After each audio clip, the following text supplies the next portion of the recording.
Hi guys, it's Tuesday, so it's Down and Dirty Woodscraft. Stay with me.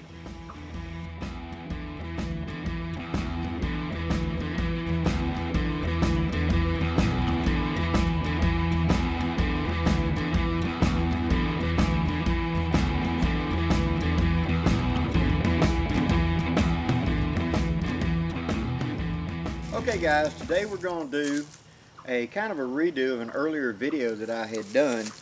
But when I was at the base camp, Southeast Bushcraft Base Camp out on Duggar Mountain 2 weekends ago, I had talked to Mark Hudson, and he was talking about a down and dirty, cheap way to put an underquilt onto a hammock. And I said I had done a video of it, but he hadn't seen it. So that's what today is about. I'm going to kind of reiterate that for those of you who may not have saw it before.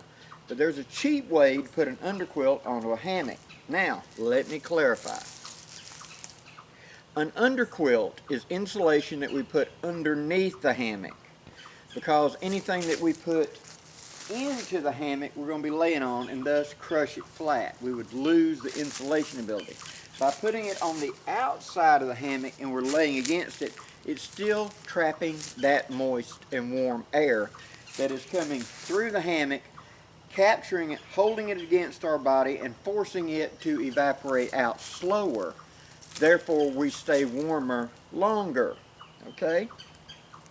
Now, what I use for an underquilt on an open hammock like this is a poncho liner. You can buy expensive underquilts. And if you live in the northern climates where you're going to get down to extreme temperature, that's probably a good idea. But down here in my south, it doesn't usually get that cold until the dead of winter, in which case I'm not hammock then, I'm going to be ground pounding. So for my fall and spring seasons, when I'm camping and it's cool, let's say down into the upper 30s, I'm going to use this technique. Now we're going to be doing another video later on how to set up the whole rig with the tarp and the fire. That's another time. Now what we're going to do with our poncho is, this is a standard U.S. Army poncho. We're going to fold it in half. On this side you're going to have the 2 ties at the top, 2 ties in the middle, 2 ties at the bottom, and then out here on the corner you're going to have another tie. Okay? We're going to take all the ties from this corner, which is the 2 loose ends. We're going to take them and put a simple overhand knot in it. Probably a square knot, just something we can get out easy later on. Now we're going to take this other end and we're going to gather it together and put all of those ties together and do a simple knot there to hold it. Okay? Now we're going to come to our hammock. Up here, let's say this is going to be the head.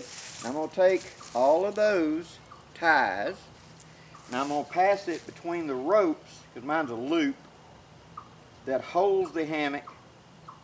Then I'm going to divide them up, go around one time, come back and put a simple knot in place. Just something to hold it for a minute. When I'm in it, the ropes will squeeze tight and hold it secure. Now, taking the sides of the folded, I'm going to walk down my hammock.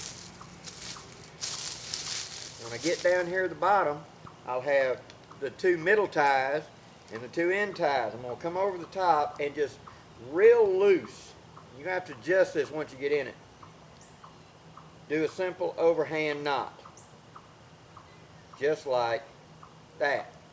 Now if you leave it like this, it's going to want to slide down.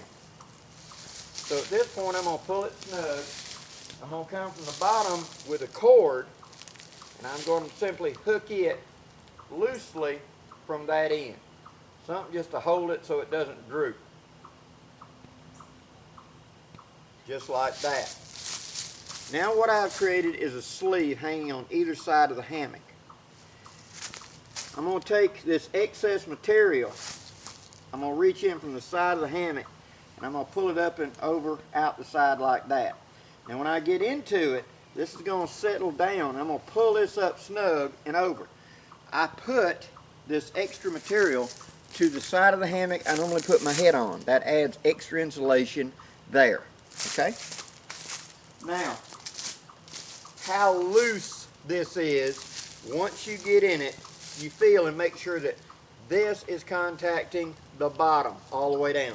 You may need to tie this a little bit tighter to pull it up, or loosen it just a little bit so it's not so tight on the back of your leg. But that's all there is to it. You've created an underquilt for it. Once you get into it and sag into it, it flows around you. So you've got a double layer of a poncho liner from your head. Your head's actually got triple because that extra piece folded over. And a double layer from there is all the way to about the back of your knees. I don't worry so much about my feet because they're going to be stuffed into a sleeping bag. Now what I do to get into a sleeping bag inside of this, and I'll show this in a later video, is I use it like a quilt. I get into the bag, into the hammock, then I pull the bag in, flipping it upside down so that the center zipper is now open and facing me. The head, which would be like this, is now facing me. And I put my feet into it and shove it down, and then I tuck it in around me all the way to here, and then I will throw the sleeping bag over my head. That's how I sleep.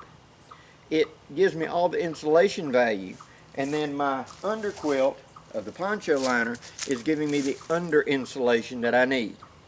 Hope this gives you some ideas, guys. We will be revisiting this shortly and go much more in depth in a regular video. But for today, that's today's Down and Dirty Woodscraft. I hope it gives you some ideas. Till next time, I'm Blackie Thomas for Shaman's Forge Woodscraft. Wishing you safe journeys. Have a great day, guys.